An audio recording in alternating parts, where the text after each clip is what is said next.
ఒక్క ఛాన్స్ ఇవ్వండి అంటూ ఆడియన్స్ అందరినీ రిక్వెస్ట్ చేస్తున్న పైమా. మిడ్ వీక్ ఎలిమినేషన్ అంటూ పైమా ఎలిమినేషన్ బిగ్ బాస్ సీజన్ 6 12వ వారంలో ఎలిమినేషన్ అవ్వాల్సిన అయినప్పటికీ పైమా ఎలక్షన్ పాస్ వల్ల మరొక వారం ముందుకు వచ్చేసింది.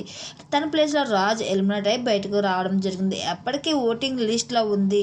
పైమా కంటెస్టెంట్స్ అందరిలో కూడా ఓటింగ్ లిస్ట్లో ఉంది. ఇప్పటికీ తనకిచ్చిన టికెట్ టు ఫినాలి టాస్క్లో అంత పెర్ఫార్మెన్స్ ఇవ్వలేకపోతుంది. తన హైట్ ఉన్న ప్రాబ్లం తనకిచ్చిన బ్యాలెన్స్ గేమ్ కూడా ఓడించలేదు. టికెట్ టు ఫినాలి టాస్క్ నుంచి తప్పుకుంటుంది. ఈ వారం బిగ్ బాస్ హౌస్లో డబుల్ ఎలిమినేషన్ ఉండబోతుంది. ఒకటి మిడ్ వీక్ ఎలిమినేషన్, మరొకటి సండే ఎలిమినేషన్.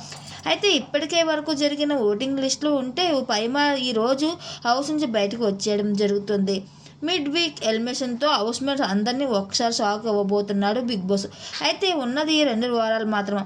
కంటెస్టెంట్స్ మాత్రం 8 మంది ఉన్నారు. మరి ఫైనల్కి వెళ్ళేది 5. అయితే డబుల్ ఎలిమినేషన్ అంటే ఇద్దరిని పంపేయడం జరుగుతుంది. అయితే మిడ్ వీక్ ఎలిమినేషన్ అంటూ పైమాని బయటికి పంపేయడం అయితే జరుగుతుంది.